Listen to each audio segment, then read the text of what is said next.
Today, we're getting under the hood of midlife mental health with Dr. Tracee Burroughs-Gardner, a psychiatrist based in Maryland. In her most recent venture, she serves as the Chief Executive Officer of Urban Behavioral Associates and the creator of Urban Wellness Society. How do hormonal changes during perimenopause and menopause impact mental health? Great question. So we know that, just for definition's sake, menopause is the phase of life where cessation of the menstrual cycle occurs. And then leading up to that is the perimenopausal phase. And that's really when we start to see big shifts in estrogen and progesterone and all of the other hormones that are associated with our menstrual cycles.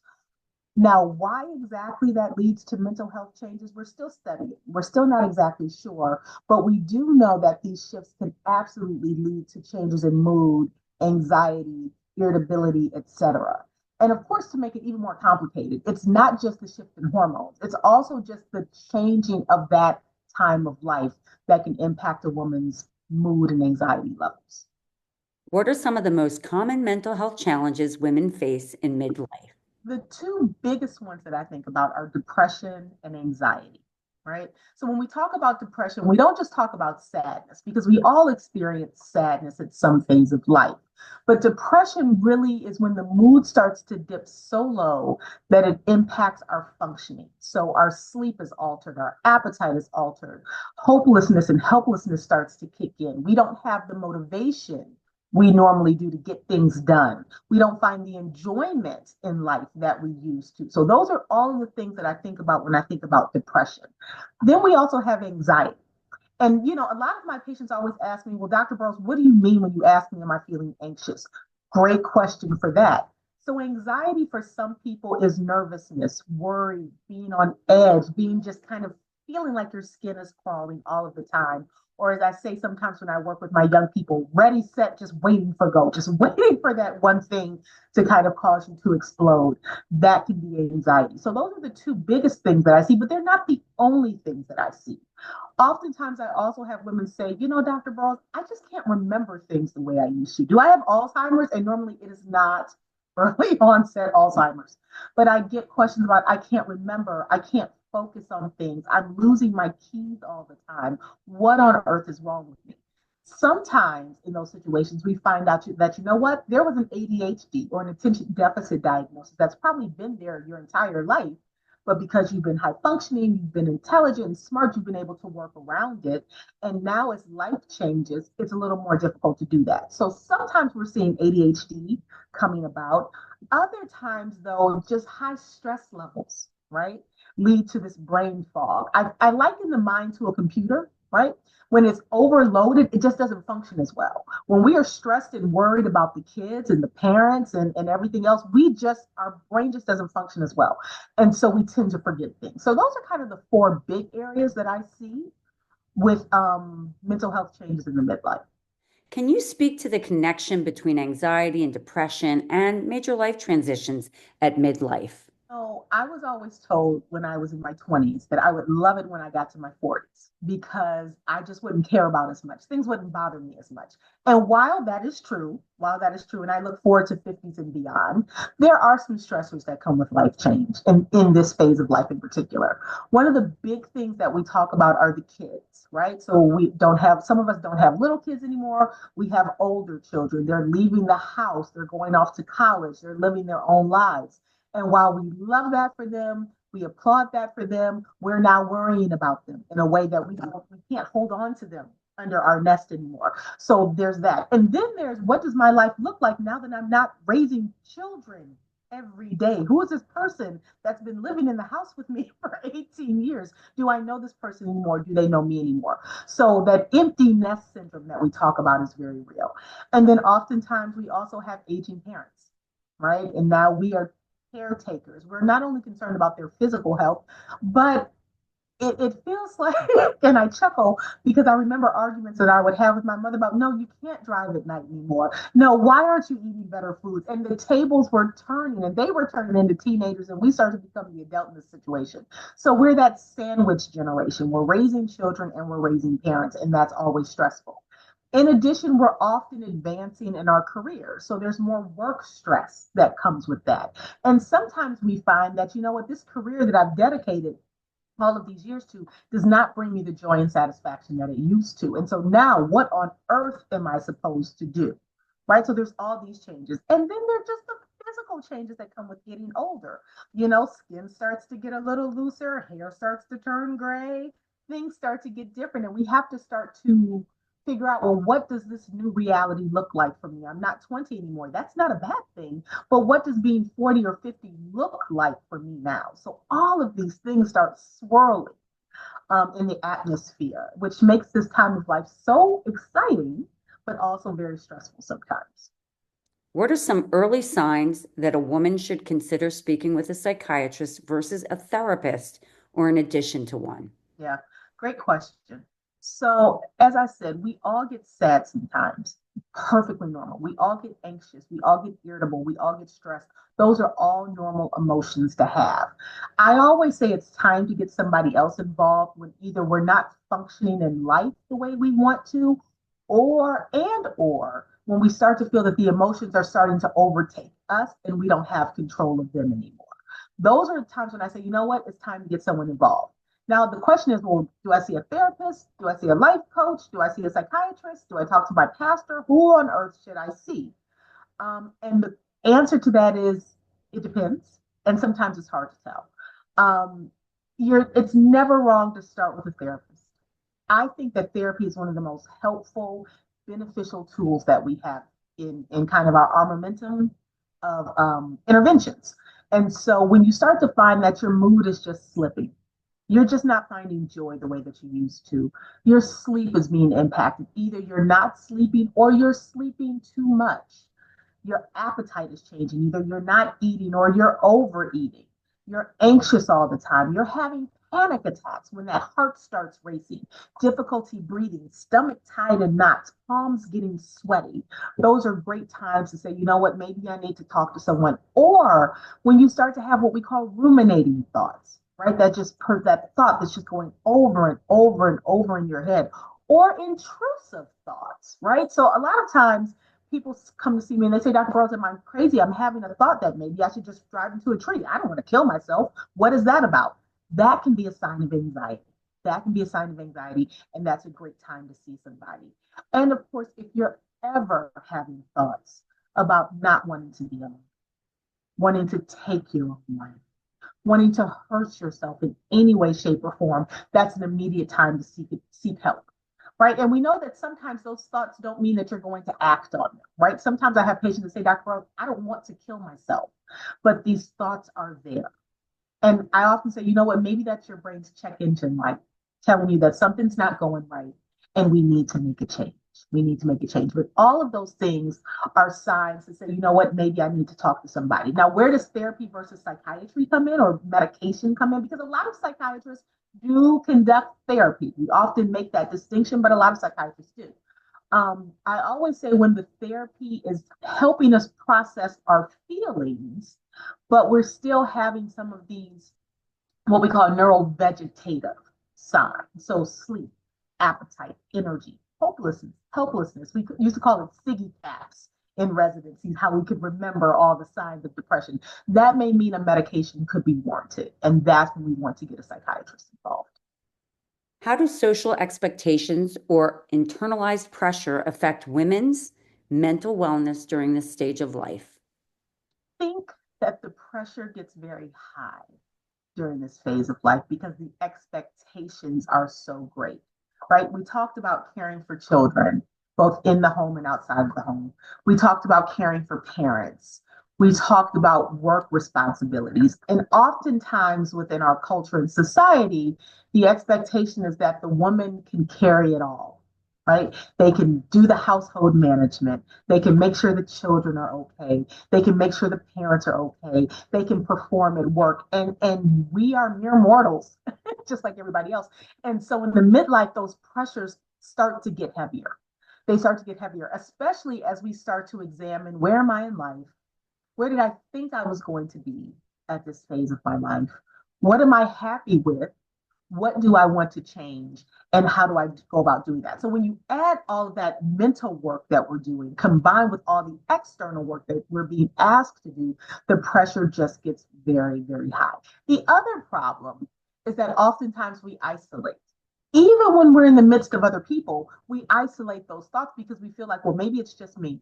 Maybe no, everyone else seems to have it so together. And so it's just me, which means I just need to work harder. If I could just work harder, if I could just do more, then it would be better. And that adds even more pressure. When in reality, we are all going through this in some way, shape, or form. And you're working hard enough. You're working hard enough. You're doing what you're supposed to do. And so the fact that people are feeling pressure or stress or confusion doesn't mean that they're doing something wrong. That actually is part of the natural cycle of where we're supposed to be in this phase of life. What treatment approaches or interventions have you found most effective for midlife women? Biggest tool. So, of course, formal mental health treatment is always helpful. As we talked about, therapy and psychiatry, medication management, those things are always helpful. But sometimes they're not accessible, or sometimes the individual doesn't desire that or even necessarily need formal mental health training. One of the most effective things that I found is community, really relying on community. Friends, family, that sister circle. Oh my gosh, I love my sister circle so much. I don't even know what to do with myself. I love the sister circle so much. And that kind of just resource to be able to lean in and say, hey, am I the only going through this? Are you guys going through this too? We had a great, my friends and I got together last weekend and we sat on my couch and we just talked about where we were in life. You know, we had a delicious glass of wine and a beautiful cheese tray, and we just talked about where we were in life. And at the end of that day, I felt like the weight had been lifted off my shoulders. Not that they gave me the answers to all my life problems, but just knowing it wasn't just me. We were all doing this thing called life together, and that we were there to support each other. So one of the biggest things I would say is just lean into community. And if you don't have that sense of community, right? Not everyone is fortunate enough to have a community around them. It's time to find a community. Engaging in activities that you find enjoyable, church, social, whatever it is, and start to try to build that community. So that's one thing. The other thing is just kind of spending some time exploring who you are. You know, as I've started working with women individually in this realm, I have found that a lot of women just don't know who they are. They know who they are in relation to other people. You know, I work at this place. I'm a mother to this person. I'm a wife to this person. I'm a daughter to this person. But when you ask them, but who are you? They have no clue, which means that they then don't know where they want to go. So I would advocate spending some time just, hey, who am I? Who's Tracee? Who is Tracee? And recognizing that that is not self-indulgent. You know, sometimes we don't do it because it feels self-indulgent and I've got other things to do. No, now is the time to do it. Figure out who you are and who you want to be, because you may not be there yet, and that's okay. But allow yourself that time, leaning into community, allowing yourself the time to explore who you are and who you want to be, and seeking more formal help if that's needed. What role does trauma, especially unprocessed or historical trauma, often play in midlife mental health experiences? Trauma has a huge impact. And I would expand it not just to say trauma, but whatever we've experienced in those early years.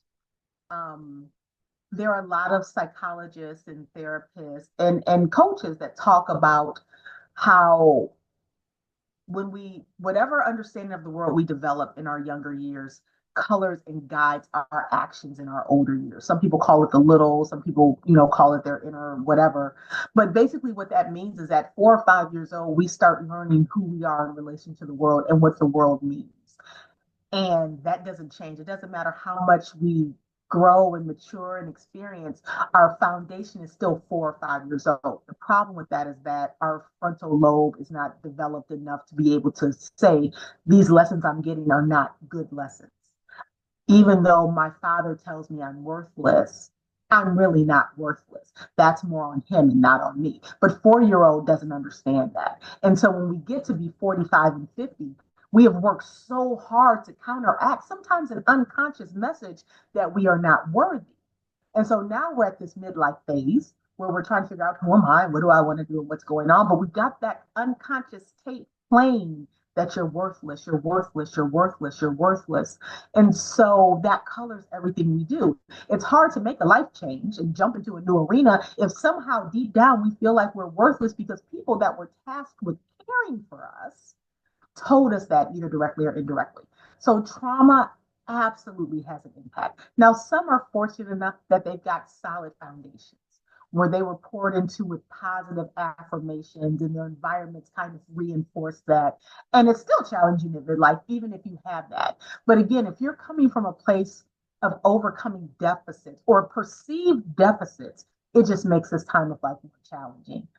The beauty of that, as I tell the patients I work with, and they always scoff when I say this, the beauty of that is that as we are dismantling and stopping that tape and erasing that tape, we get to start filling the tank up with the positive affirmations. We get to start looking at the objective data that tells us we are more than worthy, we are more than adequate, we are more than capable. And most of us have so much objective data to show us that, but that inner tape blinds us out for that. So does trauma have an impact? It absolutely does. And now is the time. And sometimes, and this is the funny part, well, I guess it's not funny, but sometimes we don't even recognize that there was trauma because we wouldn't call it that. We would say, oh, well, no, there was no trauma. I wasn't physically abused. No one assaulted me in any way. So I wouldn't think of it as trauma. And that's fine. We don't have to call it trauma. We can just call it childhood impact. Childhood impact. And that has a huge, huge role in this midlife and the transitions that many of us are facing right now. Mm-hmm. How can women begin to reclaim a sense of identity and purpose if they're feeling lost or disconnected in midlife? This is the exciting part, right? This is what I always tell my patients that, yeah, we've explored the brokenness and the hurt and the disconnect, but now's the cool part where we get to start to rebuild. And first we start off with, again, who am I and who do I want to be? Which seems like a very simple question. Like, oh, I can do that in 5 minutes. No, most of us can't because we have been trained directly or indirectly to not focus on that. So that's the first part, is just let's just play with it. Let's just explore. Let's just fantasize about who we want to be. Maybe we want to have a beachside bar in Tahiti. I really focus on Tahiti lately. Who knows? Who do you want to be? That's the first part. And then saying, okay, what do we need to do to get you there? What's getting in the way of getting you there? And a lot of times, again, it's self work. Sometimes it's external finances and those types of things, but a lot of times it's self work. The other thing is, as we're doing that exploration about who I want to be, a lot of times it's just, well, I thought maybe I'd like to try. I'm again being silly. Maybe I'd like to try roller skating. Well, let's get you on some skates and try it out. Maybe you'll love it, maybe you won't. And that's okay. So it's exploring new parts of yourself, exploring new parts of your community, exploring new parts of your environment, meeting new people, doing new activities. So that way you can look at things in totality and say, now that I've got all this information, what pieces of it align with who I am and my core values, and which pieces don't? And I get to do away with. And it's allowing yourself that freedom. And that is surprisingly challenging and hard work, to be able to allow yourself the freedom to be able to imagine who you want to be and how to get there. So when we talk about having, how do we rebuild women that feel disconnected? Those are the steps that we work on. And it's an ongoing process. I wish it were a one and done. It's not a one and done. It's an ongoing process. It's almost like a revolving staircase. Every new level of life you get to, you're going to re-examine that. And some pieces that worked at level 2 are not going to work at level 10. And that's okay. Doesn't mean you made a wrong decision. That worked at level 2. Doesn't work at level 10 anymore. Do you have any thoughts on how women can advocate for themselves within a healthcare system that often minimizes or misattributes their symptoms? It is unfortunate that oftentimes women are ignored in the healthcare system for a whole host of different reasons, different conversation, but it's unfortunate that it happens. The first thing I tell people is trust yourself. You know if something's not right. You know if you're not feeling well. You know that something's going on. Trust yourself. And if you feel like you're being not heard or ignored, it's time to find a new provider. Now, that is often easier said than done. It's different if it's your primary care doctor versus if you're in an emergency room. You may not have that flexibility, but trust yourself, trust your gut, make your needs known, find providers that listen to you. Now, that doesn't always mean they will agree with you. It doesn't always mean they will agree with you, but ones that listen to you and honor and respect you. And if you're in a setting like an emergency room or an inpatient hospital unit where you may not have that flexibility to say, I want another doctor, be the loud gong, be the loud gong, be able to clearly articulate what's going on, right? Try to take emotion out of it. And that's hard to do because we're in an emotional state if we're not feeling well, but be able to very clearly state, this is what's happening with me. This is what's going on. We need answers. And if we don't have specific answers, what is the game plan? What is the game plan? You should never walk out of a situation feeling that you were not heard and that you do not understand what the next steps are. And never feel bad about saying, doc, I don't understand that. Please explain it to me further. Because sometimes, as doctors, we get busy. We start speaking in medicalese and we just assume that everyone knows what we're talking about. And very rarely do people understand what we're talking about. So if you don't know, ask. Ask. Let your voices be heard. And if you're not being heard, make noise. Make noise until someone hears you. What are 3 pieces of advice you wish every woman in midlife could hear about her mental and emotional well-being? One is that your mental and emotional well-being is important. It's a priority. And while we prioritize everybody else, and that's important, it is important to prioritize yourself. So that's number 1. Number 2 is you are not alone. You're not alone in how you're feeling. You're not alone in how you're thinking. You are not alone. You're not quote unquote crazy. I hear that a lot. Dr. Burroughs, am I crazy? Am I crazy? You are not quote unquote crazy. You are not alone. I'm actually going to do 4 pieces if I can take that liberty. The third one is that you deserve joy and happiness and peace. You deserve those things. And I push the word deserve because it always blows my mind and hurts my heart how many women don't understand what they deserve. And I'm not saying you deserve $20 million, so that would be nice. I'm not saying we deserve mansions with waterfront property, though that would also be lovely. But we do deserve joy and peace and happiness. And when you understand that you deserve those things, it makes it easier to put things in place to achieve them. So your mental health and wellness are important. You deserve joy, peace, and happiness. You're not alone. And the 4th piece is if you need help, seek help. It's okay. That's not a sign of weakness. It doesn't mean that you're weak. It doesn't mean that your faith isn't strong enough. It doesn't mean that you don't trust enough. No, it means use the tools that you need to achieve the goals that you have and to achieve the peace and joy and happiness you deserve.